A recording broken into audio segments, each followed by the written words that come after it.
The missiles have stopped. The explosions are gone. But nobody seems willing to talk about the big question. Why does Iran look like the winner in a war that never truly finished? No territory changed hands. Nobody surrendered. Yet something shifted. In modern warfare, you don't need to flatten your enemy to claim you've won. Sometimes, you just need to make them hesitate. And Iran managed that. When the ceasefire came, Iran didn't call it a compromise. They called it a win. Not just a partial success, or a lucky defense, they framed it as victory. And from where they're standing, that makes sense. The goal wasn't to capture land. It was to outlast the pressure. Think about it. Up against one of the world's strongest militaries, and they're still standing when the dust settles. In today's world, that sort of resilience counts for a lot. For weeks, Iranian infrastructure took hits. Military bases were targets. Tensions soared, but the command system held on, unbroken. Iran's leadership stayed in control. Their military could still fight. The missiles and drones stayed ready. That's how you signal you haven't lost. If you survive, you can claim victory. Simple as that. But Iran's case goes further. Survival wasn't just enough. They forced a pause. At the peak of the conflict, right when it looked like things might spiral into something much worse, a ceasefire appeared.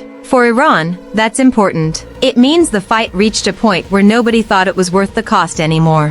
When your enemy says, "Let's stop," you can use that as leverage. And leverage was about more than just surviving. Geography played a part. The Strait of Hormuz, crucial to the world's oil supply, just a narrow stretch of water but with huge global consequences. During the fighting, Iran made it clear, if things escalated, everyone's oil traffic would be in danger. Suddenly, the fight wasn't local anymore. It threatened the global economy. Oil prices jumped. Pressure from around the world ramped up. Suddenly, continuing the war looked a lot less appealing. On April 7, 2026, they announced a 2-week ceasefire. Not peace. Not a real solution. Just a pause. The two sides agreed to stop big strikes, cool down military activity, and reopen global shipping routes, including the Strait. International mediators got involved, but the real issues stayed unsolved. The fighting stopped, but nothing was actually fixed. So when Iran says they won, what are they talking about? They withstood outside threats and stayed upright. Their military survived the storm. They used their position to crank up the cost for anyone wanting to keep fighting. And, eventually, their opponents agreed to hit pause. Survival. Resistance.